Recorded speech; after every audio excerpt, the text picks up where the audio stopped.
Welcome back to the Mason Cox Show. Now, before we even start off this next podcast, there has been some relevant things that have happened, and it also allows for some opportunities. Maybe for some, let's say, off-season beverages.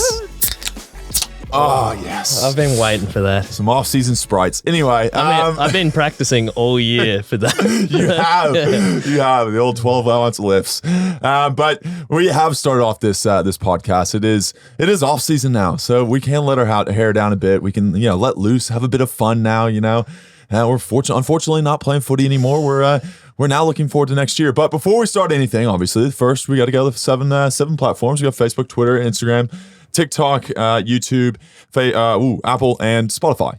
Those are the 7 follows. So on all those, comment, like, share, everything with your mates. Seriously, it's been amazing. Last night went out, had so many people literally saying, love the podcast. And that was seriously got me so hyped the whole night. I was like, man, hey, we're growing. We're growing, Brayden. We're going places. Peacocking around the place? I wasn't peacocking. I was, I'm one of those guys that sits in the corner and just, kind of bobs his head and is hey, just kind of hanging out with everyone. Don't want to make a scene. If I move my arms too much, might hit someone in the head. You just never know. Might knock someone out. But it is great, man. I haven't actually introduced you, Brayden Cocks, my partner in crime here on the podcast. Welcome. It's good to be here. A couple of seedy cocks, I feel. I don't know about you, but... the voice is a bit rough. We've had a few big nights. I said, 2-day hangovers for me, easily. But I was talking to you before. Do you reckon your tolerance for alcohol is less after not drinking for pretty much a year? Yeah, I don't really drink during the season. Yeah, it is less, but don't get me wrong. By the end of these 2 months, it'll be a lot better. Yeah, you'll be in good form by the end. I'll be in good form by the end of probably today. I think we'll have some big nights ahead of me. I'm very excited, but it is grand final week. There's some massive things going on in the footy world, obviously around the world, because we're not just a footy podcast. No. Obviously, we're entertainment and everything else along with it. There's plenty of stuff we've got to cover here, but we will start. It's big news last night. So what did you get up to last night? I assume top 5 player at the Pies. You would have been at the Brownlow, all suited up. Just missed the invite. Haven't checked my emails. It's probably sitting in there still. You would have been 6. Still sitting in there, I think. Just right there, right on the cusp. Right on the cusp. I did. Well, the whole family was in town, so I was like, maybe I'll give my brothers a unique experience. So I called up our media person, and I was like, hey, is there any chance, maybe get 2 extra tickets? Because I don't really see the Brownlow as that big of a deal. It's a cool experience, but whatever. And she was like, oh, we'll give it a try. And I was like, she was like, you ever been invited? I was like, no. And she goes, yeah, well, usually they just invite the top 5 people. And I go, yeah, that probably makes sense. I was like, just the reason right there. Never been in the top 5, so much less the top 10. So you can shortcut that by just taking one of the marks or goals of the year. That's the best chance of me going to the Brownlow. I think, maybe mark of the year is probably the only thing I might be able to get the Brownlow. I don't know if they got maybe hit out of the year. Maybe we should start that. I don't know. Yeah, that's what someone sent in, that you were very close to the Sam Draper. You just didn't get that don't argue. You just didn't do that Queen's birthday, stepping over Gorney, kicking one on the run from 50. Not bad. Really took a lot of credit for that, because I literally just got the hit out. There's 5 guys got some sick handballs, and I was just on the end of it and I just kicked it. And I was like, yeah, everyone's like, goal of the year. I was like, eh. Did you even get a weekly nom? Because they do 3 for the week. Were you in the pool to be selected? I don't even think so, to be honest. Have you ever been? No. No, I don't get any credit. I'm a ruckman. Ruckman don't get any credit, man. Are you kidding me? True. We're the most selfish people, selfless people on the actual field. Yeah, we just get no love. Yeah, it's okay though. We all the ruckmen are best mates. But I will go into this because this is the first thing. Actually, we're talking about the Brownlow. The biggest hot take I want to say for me this week has to do with the Brownlow, because I think the Brownlow is let's re-go on this. The Midfielders Award is it's obviously a big day for a lot of footy people, right? Big day for the media, but it's no bigger day than the partners. It is their day to shine. I think that almost outshines whatever the hell goes on from a footy standpoint. It's whoever wore it the best on the red carpet. I'm telling you, there were some good looks. They wouldn't like it either, though. There'd be so much pressure to dress up and look. It's their day to shine. Some would. Their husbands shine all all season long, and they're there to support. And it's you know what? Give my day. You know what that day is? The Brownlow. I think the best part about it would be letting the kids stay home. Someone looks after the kids. A lot of couples that have children, they get the night off and get to just crushing wines and beers left, right, and center. You hope your partner's not that good, so there's no camera on you. Oh, you can just have a blast. Well, I've been told if you don't have someone that's probably going to win the Brownlow, your table's essentially like out the back. It's kind of like any award ceremony, like the people who are most likely to win the award, you kind of get the table up the front, you don't have as long to walk to get up to the stage. I still don't understand why the Brownlow, this is maybe another hot take. We as audience, all right, I feel like the one person we blame every game on is the umpire, right? Yeah. But then we give them the absolute pleasure of choosing who the best player in the league is. Yeah. I find that very weird. Yeah. And do they, like, after they leave, do they get like do they get the stat sheet and everything else? They just, some of them go, who had the most touches, like tick, yep, oh, midfielder, who would have guessed? Yeah, I think, you'd have to assume that they don't see the stats or look at it. They just go off feel. Like straight feel coming off. There was a couple of weird ones last night, like Carl Amon got a couple of, like, 3 voters that, he wasn't in the betting odds, he wasn't anywhere. Like, he just, like, came up out of nowhere. There was a good one that was, you got robbed again. Queen's birthday. I saw, Clayton Oliver was kind of favourite to take out the 3 because he got the award. You were second. Yeah. Myercheck pops up and gets the 3 votes. My boy Myercheck. Hey, man, he kicked 4 on the day.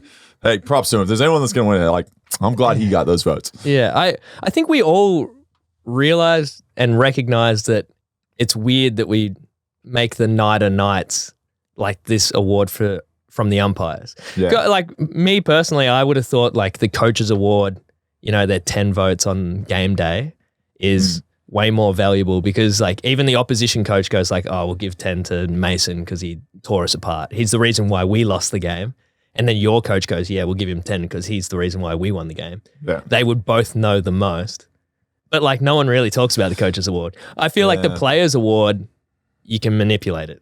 Like, if you went, like, if all of a sudden that became the best one, you'd be like, oh, I'm going to give Who's it the nicest guy? Yeah, this guy that's like super nice or whatever. But, well, any other hot takes you got for us, Brayden? Yeah, but mine's distant. I'm trying to, let's forget about footy for a little bit. Yes. I had a bit of a boomer week. I've been parking around the place in the van because do podcasts from, here to Toowoomba. Timbuktu. And councils should all come together and just say, which parking app are we going to pick? Yeah, this whole thing annoys the hell out of me. You park at one spot, it's Paystay. You park at another spot, it's Easy Park. It's just all over the place. You got to have money in both accounts. Just come up with one account. Just have one thing that sort out. Annoys the piss out of me. But and then this other one that I had, I don't even know if I want to get started on this, but parking out the front of my house. Yeah. My side of the road, the street sweeper comes through on a Thursday. Other side of the road, it comes through on a Friday. I have a parking permit. Yeah, okay. It's null and void for street sweeper. Street sweepers, hey, they're important. So I have to move my car 104 times a year. Every time I forget, I get a $100 fine. That's how many of those? Last year, it was like $800. Oh, during 2020, I don't know if the Stonington Council knows, but there was a global pandemic happening. Yeah, a lot of people working from home. They didn't care. I got my car towed whenever there was literally, you weren't even allowed to leave the house. And I went to the supermarket, got it towed. And I was like, who's driving home from work in a Clearway right now? No one's even allowed to go to work. So brutal. And yeah, so like I always rage, say that I'm going to fight it, run out of time, pay the late fee, like everything. And yeah, so I went out. I've never been that level of enraged before. And I had my phone out and I was filming videos of there's no leaves in the gutter, there's no leaves on the trees. Anyway, I hear the street sweeper coming, so I run down. Sprint out. I'm like filming the street sweeper. I'm like, what's he even sweeping up? There's nothing there. I don't even know what I'm going to do with the video. Send it to the council or whatever. But oh man, I was rage. 9 cars on my street got $100 fine. 9. Yeah, that in one day. And the street wasn't clean. 52 weeks a year. There's not leaves on the trees for 52 weeks of the year. It's revenue raising bullshit. So Stonington Council, pull your head in. Hey, you could almost say they need to jog on. Let's go. Jog on. Do you have an awkward moment for us? Oh, yeah, I do have a very awkward moment this week. It's pretty awkward to have a whole family literally fly half a world away to come watch you play, and then you get subbed out halfway through. That was good fun. And not only that, just for the game, they're also staying for the whole week just in case we actually won and made it to the next game. And now we got plenty of free time for the next week. So if you got any ideas of what we should do, Brayden, please let us know. Yeah, well, silver lining. You just get to hang out with your family all week. So yeah, it doesn't happen very often. So it is very much a silver lining, but that was pretty awkward. Whenever I got injured, I was kind of like, oh, this sucks. This sucks, dude. Like, I can't do anything now. I just gotta like watch us. And we actually started coming back, and I was like, I was hyped. And then, obviously didn't go so well. Rough. Well, rough. That is quite awkward. Well, we did have an awkward moment from a fan. The fans of audio. I'm telling you, these voicemails, we're loving them. Yeah, keep sending them through. Gotta keep giving us some more info, some more content, because we love getting the fans' input on this. They keep coming through for us. And this one's Julia, who went to see a band and had an awkward situation. Me and my friend went to go see a small Australian band. I said to my friend, I'm going to go to the loo. Like, do you need to go with me? She's like, no, I'll hold our spot. We had a really good spot. I'm walking towards where the cubicles are. In the corner of my eye, I see one of the band members, and his name is Christian. There's 3 guys in the band, Mitchell, Clinton, and Christian. Clinton and Mitchell are brothers. Both got brown hair. Christian's got this long blonde hair. So obviously I thought, I'm going to be confident and go say hi. So I go up to talk to him, walk up, and I go, hey, Clinton, how you going? Like, really excited for the gig. Turns around, looks at me dead in the eye and goes, it's Christian. The most embarrassing thing, took a photo with him. Oh, no. Posted it on Twitter, got really excited. Then my friend laughed about it and tweeted him saying, did my friend forget your name and call you Clinton? He goes, follows her and goes, yeah, I remember that. Most embarrassing moment of my life. Never forget. Never forget. Most embarrassing moment of her life. I've had people literally come to me and they're like, Nathan, it's so good to meet you. And I was like, my name is not Nathan. And he's like, Mad Pies fan. Mad Pies fan. Love what you do. Love your work. And I'm like, if you loved it so much, you'd probably pronounce my name properly and say the actual name of Mason. I had a really bad one. And so worked at the AFL, 2012 grand final. Down in the Sydney rooms. Sydney won the flag that year. Yep. We were interviewing players post-game. So in that game, Lewis Jetta runs down the wing, Cyril Rioli chasing him. Classic iconic moment, yeah. Amazing moment. We were in the rooms, and I won't say the journo's name, but I'll take a stab at it later. I was paired up with the journo, and he sees Lewis Jetta. Yeah. The moment is on his mind, the Cyril Lewis Jetta run. Yeah. Sees it that he's free, puts his hand up and goes, Cyril, to Lewis Jetta. Oh, no. So we walk over. Everyone heard it. Everyone saw it. Everyone very listened. Iconic players too. Like, you wouldn't get them mixed up. I can see what he's doing with he's thinking about the moment, wants to ask Lewis Jetta about Cyril. Yeah, okay. Goes over, says it. There was nothing more untoward. Do you not back up and is it like?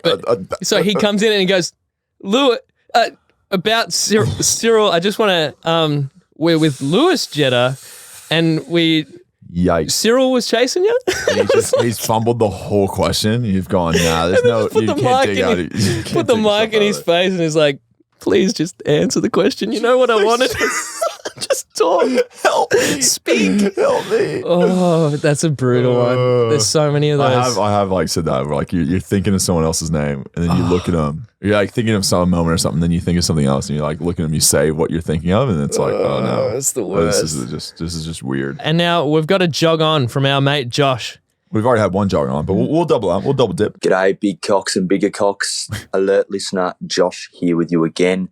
Congrats on the 5K followers. Must be the biggest podcast in Australia now, you would have thought. Anyway, I've got someone that can jog on for you. So if I'm letting someone merge in front of me or I have to pull over to the side of the road to let them go through on a narrow road and they don't give me a little wave, they can just jog on. Yes. Just jog on, mate. You tell him, Josh. Hey, Josh, 100% agree on that. They can jog on because I even, do you see acknowledgement? Even like a little 2 fingers off the wheel, like just a little, hey, do your thing, man. You move on. All good. Just something. Just some kind of indication of like, hey, I've acknowledged you. You've acknowledged me. We're moving on in life. So off the back of Josh's jog on, I thought I'd just jot down my top 5 biggest car sins. Wow. I like this. Yes. Yeah. Top 5 biggest car sins. The car at the front of the red light arrow. So you're at the front of the line. Yeah. Okay. Isn't paying attention. Yeah. They're on their phone. Makes people behind them miss the arrow because they're like on the phone or they're just stuffing around. Not paying attention. If you're at the front of the queue, you got to be switched on. You got to be ready to go. Yeah. A lot of people relying on you. That's true. That's a good point. It's a good point. I like that. Don't let people down. Here we go. Number 2. People that don't park between the lines, they get out of the car, see that they've done a shit job at parking and go like, well, whatever, and walk off. Yeah. What rules do you live by in life? I've got a big Prado, and that kills me. If someone's a little bit over the line, my car's not fitting in.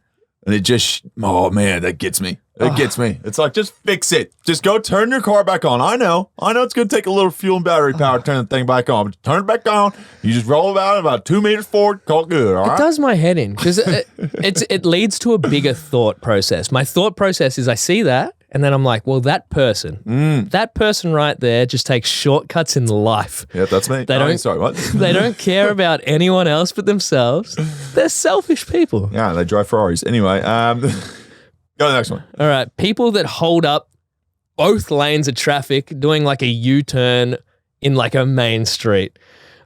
Oh, that's a real dick move. Yeah, I've done that. Oh, just like... We say it's a dick move, but I feel like we've all been there and done it. But you could just go around the block. Yeah, but it's just, I mean, if you're in a rush, you just got to make the move. Doing that actually got in a car wreck though, here in Australia. I got a taxi man. I did a U-turn. I was in the left lane, did a U-turn across double tram tracks. And then as I got around, the taxi driver was going like 50K, smashed to the back of me, like full NASCAR F1, went onto like the sidewalk, back around. It was like right in front of a hospital. I was like, well, if, someone got hurt, at least, we're just walking straight in. I have zero sympathy for you. I feel for the taxi man. Poor taxi man. He sent me a, what do y'all call it? Whenever you like a subpoena. Like a day later. Yeah, I was like, what the hell? Somebody showed up to my house. I'll take that. You affected his whole livelihood. But I told him to jog on. This is very much in the same fashion as the last one. But like when you're on the highway and people cut across multiple lanes and like hit the brakes just to get to their exit. They're usually lost though. You've had time to look at Google Maps, Apple Maps, whatever. You know what's coming up. You should be aware of this. It's only because your own lack of like awareness that you've screwed up this whole situation. You put everyone's life at risk because you're an idiot. Get off at the next exit. Yeah, well, we had a few players get in a car wreck earlier this week, so on the way to the game. Held up the little charter jet we had. With their kids. Very interesting. They were kids. Yeah. But I understand that part. My thing is someone that like, whenever there's like an exit lane, and then like someone just literally drives the whole exit lane, and then gets to the exit and goes, oh, I didn't realize I wasn't exiting here. And they try to get in, and you're like, nah, mate. Dick move. Get stuff. Go on the exit. You have to go a full like 360 to get back here. And then this one is just my most hated thing. Even just out of all things. Name all the things that I hate, and I hate a lot of things. Huge. This is number one. The people that go around and then just try to cut in. Yep. It's like those people that are just like, hey, everyone, I'm more important than you. My time is more valuable than yours. You're a loser. I'm so smart. How has no one thought of this? I'm just going to go around all this traffic and cut in with the van, the big unit, the rig. Oh, yeah. I park across two and just love it because they're flashing the lights and honking. I'm like, you're going to be late to your meeting, homeboy. Fall into Should've line. Left earlier. We're all in this together. And then you just got these dickheads that are just like, nah, I got somewhere to be. Yeah.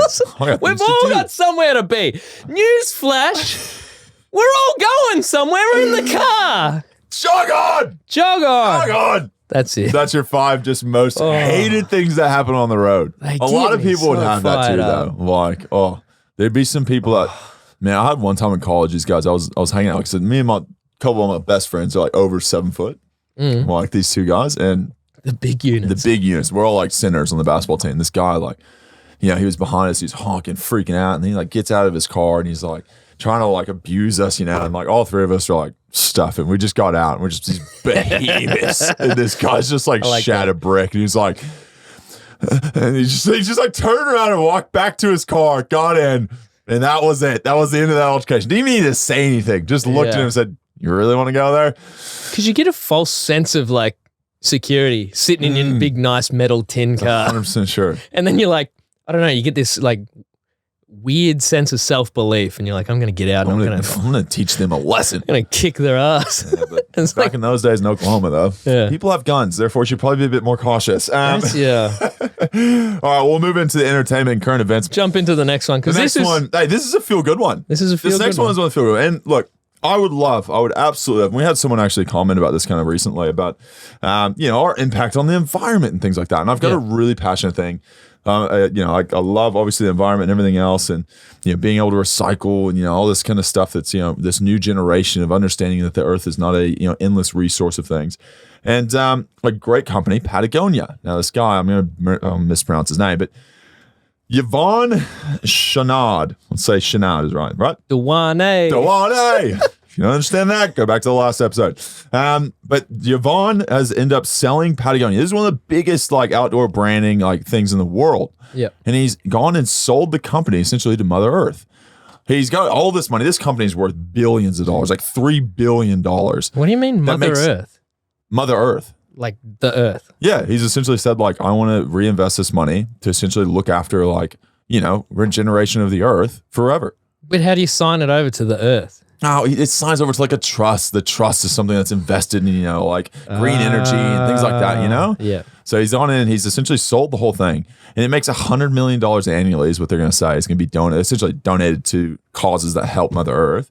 And the whole company is worth over $3 billion. $3 billion with a B.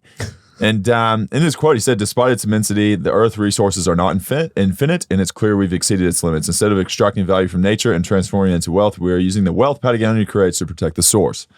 And I've gone back, and there's a guy that does a podcast, and he says, it's kind of like how it's made. And he talks about Patagonia and how that whole brand is made and everything else. And this guy essentially just solved a problem of, I think it was climbing hooks. And then that just created this whole thing that turned into this, massive company that is Patagonia. And I just love that he's one of the first people that has this $1 billion company. He's like, you know what? I'm not gonna really give it to my heirs and stuff like that. I actually want to give back and, give back to the earth that has essentially made us what we are. And people that probably use our products is what they're using it for, is actually see earth. So it's very on brand. It's very on brand. I think it's cool. I wish more people did it. I'm sure there's people I'm sure Steve Jobs and, had donated a bunch of money to the earth and everything else and different charities and whatnot. But to say your whole company is now owned by a trust that essentially is, contracted to uphold certain moral standards towards the earth. It's pretty cool. Feel good story of the week. Yeah. There you go. Absolutely. There was not too much crazy entertainment stuff. It's been pretty tame. Besides essentially Christian Petrarca saying get my effing name right on the Brownlow. That was about it. There was not much else there. Yeah. And Gil McLaughlin, hey, Gil's having an absolute star-studded exit to the IFL. He's having a blast. He is loving life, man. And hey, I respect it. Yeah. I respect. Dude just signed a multi-billion-dollar year for the TV rights. He's like, you know what? I'm going out on a high. I don't care what people say. I'm just going to live life and enjoy it. Who knows what's next? What are they going to do? Fire him? Exactly. He's essentially said, I'm out the door. Yeah. Stuff it. Your guys' problem now, not mine. I'm just going to enjoy my life. I'll take that. Anyway. All right. We'll move on to the next thing. It is everyone's favorite thing. And a lot of audio clips on this one. Now we got the news stories, Brayden's news stories. So everyone kind of, gets a bit of the water cooler chat for the week. Everyone listen in. Before we do that. Unfortunately, I have to drive the studio home. You drive me home too. A South Carolina man died from a heart problem Heavy early. while burying a woman he strangled. Even heavier. Jeez, dude. What? What a twist. What a twist. This got, oh my gosh. No pun intended. This got deeper and deeper as we went on. All right, so he's from Trenton. As we all know, that's about 25 miles northeast of Augusta in Georgia. Beautiful place. It's where they play the Masters. A 60-year-old man strangled a woman and tried to bury her in his backyard, but had a cardiac event in the process and died in the pit. Oh. This is movie stuff. Deputies responded to the home in Trenton as calls came in about an unresponsive man lying in the yard. As deputies notified the next of kin, a second body was found in the freshly dug pit. The Edgefield County Coroner's Office ruled McKinnon, the man, his cause of death was natural, while Dent, the woman, her death was via strangulation. So he strangled her, tried to bury her in the backyard, and had a heart attack and died while doing so. Just fell in. Yeah. That is karma. Yeah. Karma to its highest. Man, that's some twist. Oh my gosh. And RIP, I mean, I don't know what happened with the female, and God bless her. That's terrible. But wild to think that of all the times in the world that, you have a health concern and it ends up ending your life, it's literally as you were doing that. I mean, high stress. It would be quite stressful trying to literally cover a murder. It's insane. But geez, that's heavy. Yeah. A few twists in that one. All right, now Okay, the next one. That's the that was heavy. solid. And now we're going from heavy to a learning experience. People can't say that they don't learn on this podcast. The royal beekeeper has informed the Queen's bees that the Queen has died and King Charles is their new boss in a bizarre tradition dating back centuries. Bees are very important for the environment. So the tradition holds that the bees, as members of the family, should be informed of major life events in the family, especially births and deaths. Beekeepers would knock on each hive and deliver the news and possibly cover the hive with a black cloth during the mourning period. The practice is more commonly known in Britain, but it's also found in the United States and other parts of Europe. In the 18th and 19th century, it was believed that neglecting to tell bees these big family events could lead to various misfortunes, including their death or departure or failure to make honey. What? So It wasn't the fact that they put a big blanket over their hive and was like, hey, by the way, we're just going to like limit the amount of access into the hive. So official palace beekeeper. What a title. What a title, John. The royal beekeeper, John Chappell, went to Buckingham Palace and Clarence House, and he placed black ribbons around the hives before informing them that their mistress had died and a new master is now in charge. This is such a weird thing. So you got to tell the bees. Is there kind of like royal honey then? Is there honey that's only made in the royal house? They had like 20,000 bees. He said he wasn't great at counting them.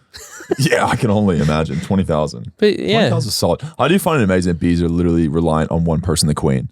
And when the queen dies, obviously the rest of it dies. So who knows what's going to happen with the whole society of England? But we're part of that, aren't we? Ugh. And now we're on to our favorite. Florida woman. Yeah, here it is, Brayden. I knew there'd be a Florida in here somewhere. Here we go. And it's a beauty. Oh, it's a ripper. Drunken woman on a motorized suitcase leads police chase through Orlando Airport. Cool. An intoxicated passenger who was barred from boarding a plane at Orlando International Airport rode away from the gate on a motorized suitcase as police officer chased her on a bicycle. That is insane. I've seen one of these before where they like literally it's essentially a scooter that's a suitcase. Yeah. Or a suitcase that's more of a scooter probably. And you just sit on it and then like the handle is essentially your direction. You just kind of move and That's you just exactly like cruise it. through the airport. Like this is insane. That's exactly what she's on. I should get one of these. So the officer at the Orlando International Airport cut her off before entering the plane. He was very polite. He had this to say, followed by what she had to say. Yeah, unfortunately, it's their policy. You just can't be that intoxicated when you fly in a plane, okay? I'm not that intoxicated. I'm not that intoxicated. Not a good start. Not a good start. Not a good start, love. Yeah, when you're trying to convince someone that you're not that intoxicated, you probably got to get the words right. That's just an unfortunate slip of the tongue. I would have gone with I'm dyslexic. I'm dyslexic. That's a quick backup. That's in your back pocket. Anyway, he said he was very polite. Unfortunately, you can't get on the plane when you're this intoxicated. To which she had the very classy reply. We need you to go to the terminal. Suck my suck my Oh, oh, yeah, gosh. suck my Okay, Chelsea. Aggressive. Just go to the terminal. yo, I'm gonna women. Okay. Okay. He's so calm about it. He's so calm. He's just, this guy's got to be like Canadian. He was having a full-blown like laugh at it. I can only imagine her turning around, just going, okay, and then like, scooter suitcase out of like, get stuff. Yeah, he was on bike. And Oh, he's on a bike. she essentially said all of that and then took off on this motorized suitcase to his response. Oh, man, that thing kind of goes fast. Oh, he's impressed. He was like, hey, man, So I don't know how you get that on an airplane. They- Surely you're not allowed an engine in an airplane. they enter into this high-speed pursuit. Yeah, okay. High-speed pursuit through the airport. Love He that. catches up to her and he's so polite, but she just doesn't want a bar of what he has to say. So things go really south when she refused to leave this secure area in the airport. Yeah. So he had to arrest her. She started spitting on the officers. Oh, what? They dragged her to a police car. She ripped out the headrest in the police car She was real intoxicated. and then had to go to jail. So she would have been fine. He was like, oh, just go to the terminal, sober took it up, to the and next catch the next level, flight. yeah. Nah, she was... I'm not that intoxicated. Unfortunately, What a crap. yeah, she was that intoxicated. Oh, man. And, I'm gonna literally send you a message later tonight and be like, I'm not that intoxicated. And it's a pun. Intoxicated. Exactly. Oh, this is it. This is what silly season's all about. Oh, he's going to get intoxicated over this Wacky off-season. Wednesday, you're going to get a few messages, mate. There's no doubt about that. Okay, so the dating segment, my dating stuff has petered out. Yeah. I've been a bit too busy, so I don't know. I feel like I'm limping to the line of the footy season. I kind of go wild up until grand final. Then I have like this real, fitness month of like footy's over, so I don't have to drink. I said don't have to. I don't drink beers every weekend. We're opposites. Daylight savings flicks over. Sun starts to come out. I start going for jogs and I get my life back on track. Yeah, I do that over the off season, and then footy starts and it ruins me again. Yeah, okay. So I feel like when that all ticks over, I'll dive headfirst back into the dating thing. I got to build up. I do like it's a roller coaster. I got to build back up to it and have another crack. But I got a good feeling about this summer. It's going to be a big summer. Yeah. It's going to be a big summer for you, I reckon. Yeah, well, You have some good dating stories. Don't make me carry it. You're getting old. I'm going back to the States. I'm about to have an absolute blast over there. You're getting old, mate. I should. Hey, looking be at all over the these, hill looking at all the soon. wives and girlfriends and everything else at the Brownlow, I'm kind of thinking like, I should maybe settle down. You know when it'll hit you? What's that? Love Actually comes on over Christmas. Oh, that's the one. Gets me every time. Just sitting on the couch, dying inside. By yourself, this drinking is a beer, going, yep, I'm a piece of shit. So good. Okay, so we did have this other amazing story from Hudson. I'll let it just speak for itself. Okay. At home by himself with a lady friend, and was supposed to be by himself all weekend, and me and another mate needed to go play tennis, and we were going to ask if he needed to come. So we went over there, and out the front, all his parents and grandparents and everything were out the front because his sister had just been in a car accident, and all his family were there trying to talk to his sister and whatnot, and they all came in, grandparents, friends. So there ended up being about 12 adults of his closest family and friends there. And so he just thought, I don't know what to do. The girl climbed out the window, and so then he went out to see everyone, acted like there was nothing going on. And then his dad went in the backyard, put something in the bin, and there the girl was, and ended up bringing her out, and she had to meet all the family and everything like that, and it was fairly awkward. So, yeah, I thought that was a pretty ripping story. Oh, that is so rough. That's rough not rough for both of them too, because it's like both sides of that spectrum, whether you're the female or the male. Oh, it's just awkward. It's worse being her, meeting the whole family under those circumstances, and the grandma. You reckon? Yeah, surely. That's brutal. From that story, it's unclear whether she was hiding in the bin or if she was just out the back. Hello, how's it going? Just hanging out like a piece of garbage. But that's brutal, especially depending on what you were doing at the time. If you had time to put we don't have the clothes details back of everything on, else, or- but like the whole family. You'd The almost whole just have to family. just play it off like, yeah, we're dating. We're dating. Yeah. We're definitely dating. This is my girlfriend. my and then the next week, she broke up, buddy. Yeah. You broke my heart. She's heading back. Wouldn't believe it. Heading back to China with it. Anyway, we'll jump into another sad segment. The footy chat. Beauty. That's what everyone's here for, obviously. You seem to be holding up all right. Yeah, I'm getting there. It's been a rough week. It's been a rough week. What I do want to ask from just a curiosity standpoint is you were subbed out of the game. No one said shit about how you were subbed out, why you were subbed out. Yeah, Coverage just didn't cover it. You just were chilling. Disappeared, yeah. What happened? So I had a tear in my cartilage in my crotchal region. Essentially groiny kind of like area. And I've had like kind of issues with it for probably like the last like four weeks, I'd say. I was a bit like kind of grumbly and stuff. And then over the weekend had a bit of an episode and couldn't really get out of first gear. And then got to like halftime, didn't go to like our meetings, really like individual meetings for the different like groups and stuff, and just spent the time with the doctor and tried to numb the hell out of it with all kinds of medications and stuff. And yeah, unfortunately just couldn't really get up and ended up pulling out. So I went off at halftime. I looked at Krugs, who was our sub at the time. And I said, Krugs, you better start warming up, mate, because I'm not sure if I'm going to make it through the rest of this. And Yeah, so I got through about like 4 minutes in the next half, did a few little center bounce jumps, and it wasn't going so well. So Croops came in, played really well, and got to play ruck for a bit, which is not very usual for him. But it was a frustrating way to end the season. I can only imagine just being on the sideline watching it all happen is like you feel like I think in the moment, like everyone who finishes the season, right? Like, and I'm sure a lot of people that listen to this podcast have had this feeling. You have this rush of emotions of everything that's happened through the year and the finalization of it all and everything else, And I wasn't really sure if I was going to be able to play the next week and stuff, so I kind of went through those emotions probably in the rooms and threw a couple ice bags and stuff, and just I'm not a very good person with taking that kind of stuff. And, luckily I do it behind closed doors, but. Yeah, just lost my shit for a bit and then came back out and calmed down and just, offered support for the boys and everything else. But it is a very frustrating thing to be be off the field on the bench watching all your mates and not being able to help them. It's a really tough thing. Yeah, I guess a few parts to that. So do you think you would have missed the grand final if you made it? I don't know. It would have been very much a question mark. I would have jabbed the hell out of it and figured out a way probably. Yeah. Knowing me, I would have found a way to get out there. But yeah, it's...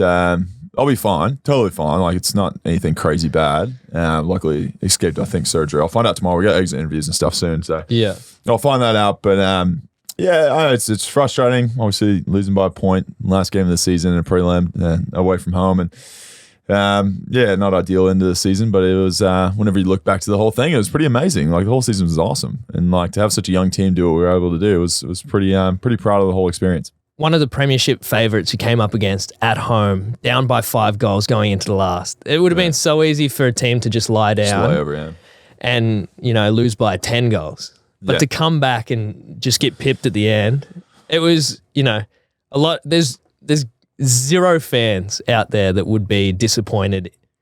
Well, there'd be disappointment, but like disappointed in the season. And it all comes down to expectations. I said this after the game, that it's like no one expected it to end where it did. No one expected Collingwood to be in finals. I've never had so much support after a loss. Yeah, so it was like end of the season loss. Yeah, it was usually just people want to trash you and like, oh, you should have done this and this, and that, and then most people are just like, hell of a season. Like, absolutely loved it. You took us on a wild ride, man. Yeah. Seriously, so appreciative of everything else. You normally have like 1 or 2 close games like that a year. To have like 10 or 11 or whatever it was in a row and all land on the positive side, to beat your rivals, like beat Essendon in crazy circumstances, beat Carlton close twice. Peter Hallier said it, and it's stuck with me since he said it. If you can't enjoy the journey, you're destined for misery, because one team gets to win the flag. Yeah. And if you look at every time, if you can't find a positive out of, like teams that finish down like the bottom of the ladder. Oh yeah, but we got these kids coming through. Or we've got this or that. We've got something. We have kids coming through and we're still playing well. And North, it's like, oh, we got a new coach. Or like every team, there's like something excuse or something that you can hold on to be like, okay, there's a bit of positivity. Because if you can't, like, you're destined for that. Just Peter Hill is a great chat. Check it out. Like, he's obviously on the pod. Scroll all the way down to the bottom. I think it's the second episode we had. Absolutely great man with some great advice in life and everything else, and a pretty funny fellow also. So we'll go back and look at a bit of a retrospective of the year. What was your favorite moment from the year? Jeez, kicking the 100th goal was pretty fun. Yeah, that's pretty crazy. That was pretty funny. Like, the whole experience of that was pretty wild. The Essendon goal after the siren, I'd never been part of a goal after the siren, so that was like pretty cool to see that and be a part of that. It was nuts. Like, crazy. Like, obviously one of the biggest games of the year, Essendon rival. Jamie gets it, and like everyone knows the story. Kicks it after the siren. And then everyone storms it from the player's perspective, storms them, and just like crazy. And just like I remember just sitting out there, and like it happened probably 4 or 5 times in like this year where we had this close game, we come out with a win. Yeah, and you're in this like just this atmosphere of like this whole stadium just like gasped, and they're like, oh my gosh, I can't believe this just happened. We just came back from like 4 goals down, 5 goals down, whatever it is. And I just remember like sitting there and like walking after the game, to hand out the little footies and stuff, whatever it is, and just looking up into the stands and just being like, how fucking crazy is this shit? Yeah. Like, absolutely insane. Like, what we've experienced this year, no one has probably ever done. No one's even come remotely close to having a similar experience to us in this world. And I'm just so fortunate to be a part of it. And I was like, man, how cool is this? Like, we have literally 100,000 fans who are sitting there supporting us every year. I mean, like, we went to Sydney and we came out and like whenever we ran out on the ground, the Collingwood cheers were fucking louder than the Sydney cheers, and it was their home game, like in a prelim, like wild. Like we have the coolest fans. And that was like part of the reasons I came to Collingwood, because I was like, you know what, I want to have one of the coolest experiences with like the craziest fans who no one else will be able to say like I've walked in your shoes, and that's what I'm getting at the moment. And you just got to take it in, soak it in, and make the most of it.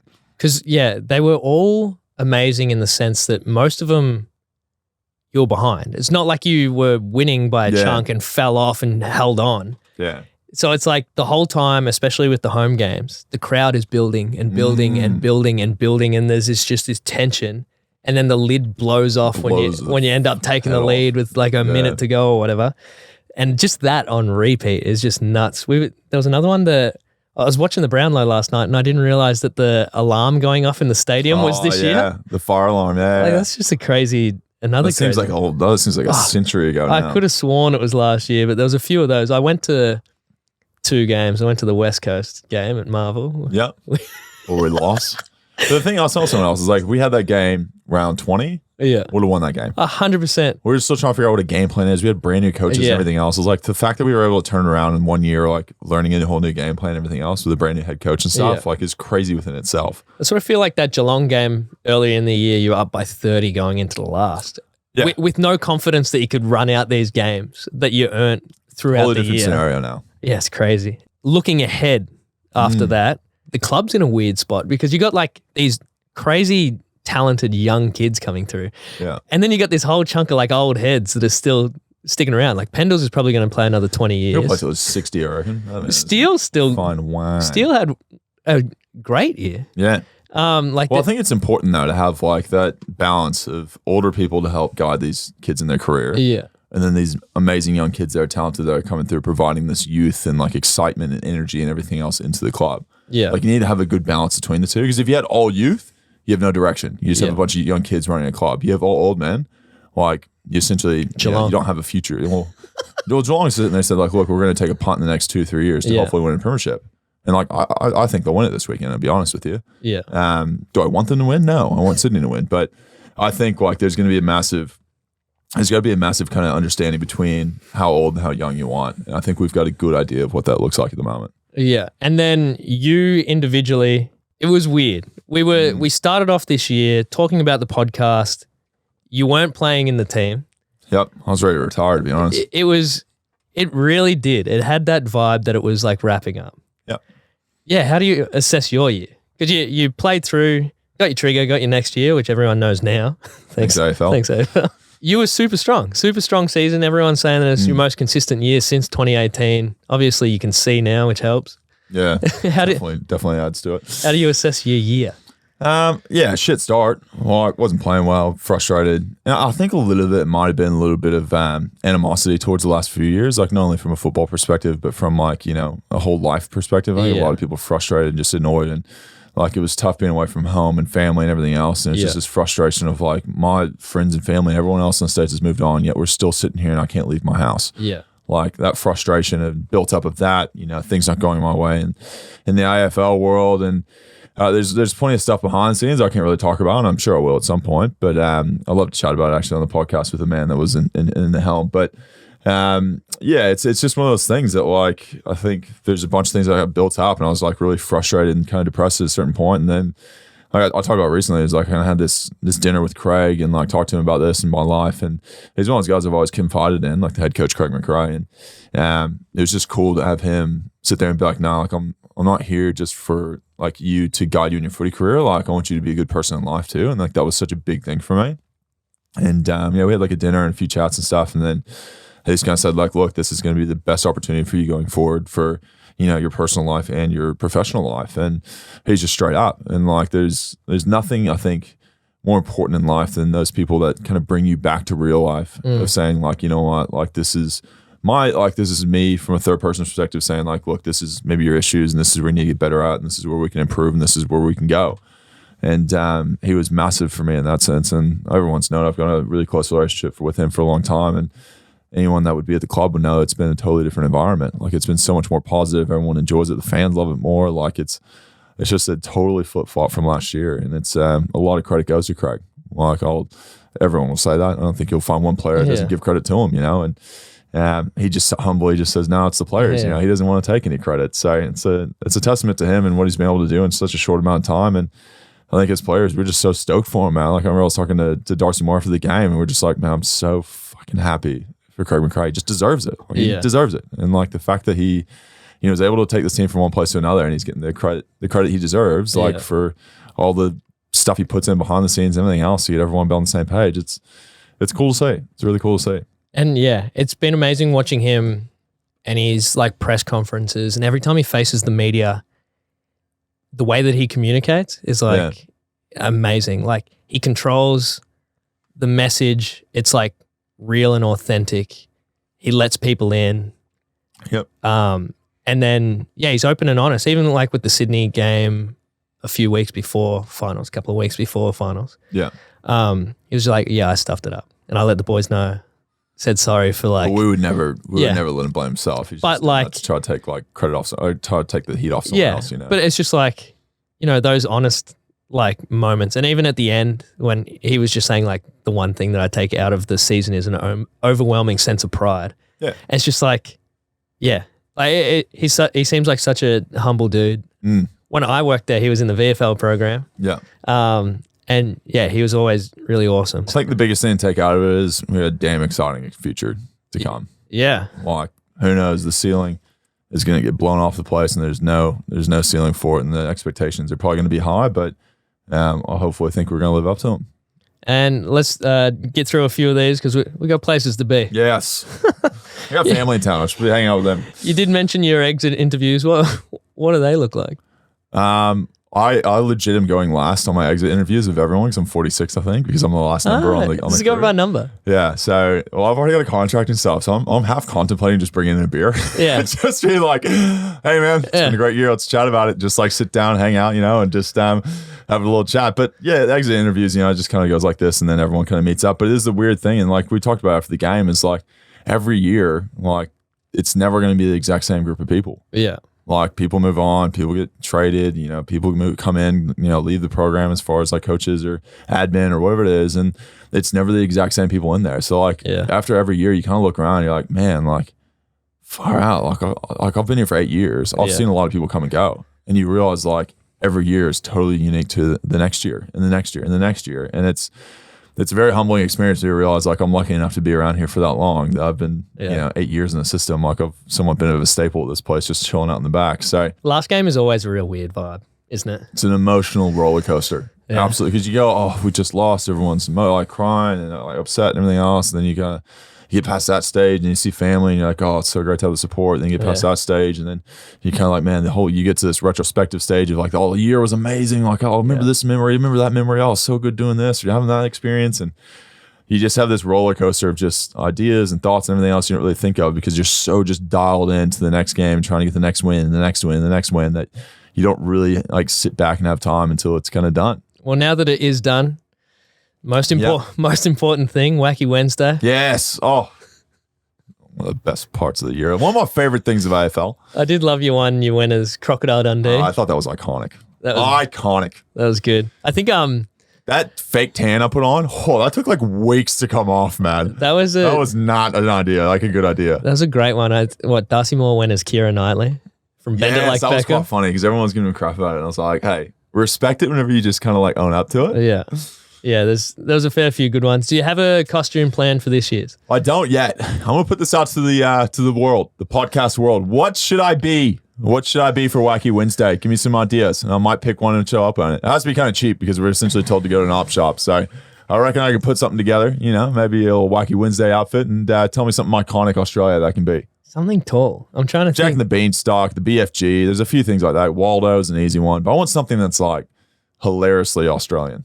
Yeah, well, that's a good one. Put it out there. Everyone tell us what your best thing is. Hopefully someone gets back to us. All right, well, that's it for catch-up. Man, that was kind of got heavy for a little bit. I mean, we started lighthearted with The refreshments. Interviewing technique. I lull you into a false sense of security. Exactly. And then you take advantage of me. And hit you with the hard ones. But no, seriously, man, it's so good. What a season it's been. And congrats to everyone. That's kind of the two teams that made the grand final, Sydney and Geelong. It's going to be a great game. Everyone have an enjoyable 4-day weekend. As always, we appreciate your voicemails. We appreciate all the input you put into this. It gives our job so much easier, and it allows us to have some amazing stories on the podcast. Absolute ripper ones. And keep it up. Keep sending them in. Tell us all your funny stories and everything else, and maybe even some Mad Monday stories. We're still keen on getting some of those. So plenty of hangovers. We're not done. We're not done. No, we're done. This podcast. This podcast is dead and buried. Yeah, but, okay. We're not done. We're still around for the off season. We are. We've got some exciting stuff. We got some interviews. So now the footy season's over, we're gonna go back to the interview schedule of like interview catch up, and we've got some exciting things to announce coming up. So I'm gonna head over to the States, but believe me, I'm not gonna take off whenever it comes to this podcast. We are gonna continue it, and I'm gonna have some great experiences, I'm sure, to share about things that are going on in the US and the stupid shit I'm gonna get up to. So we will continue on. The show must go on, Brayden. You can report live for some weird news stories. Yes, maybe I should do some like Instagram lives and stuff. You should go to Florida. Dude, I'm actually even told to go to Jacksonville recently from a friend of mine. So maybe I'll be my own Florida man and just create a headline for yourself, Brayden. Do something ridiculous, like bring a gator in to rob someone. That's a real Florida man story. Jesus. Oh man, they are everlasting. But in all honesty, man, thanks so much for coming on. And as always, it's been good. But as always, we leave you with this. Join us, follow us, subscribe, like, all the good stuff on the 7 platforms. Brayden, what are they? I've got it this week. So I start with Spotify, Apple, TikTok, Facebook, Twitter, Instagram, YouTube. He's smashed it. He's on fire today. Absolutely on fire to finish the footy season, boys and girls. Got some of the brain juice in me. That's it. Thanks so much for listening, everyone. Really appreciate it. Have an amazing, big, long weekend. Have some drinks in ya. Enjoy some family time and some company, because I'm going to go enjoy my family and hang out with them for the next week. But all the best. Thanks for tuning in. We'll speak to you soon. You.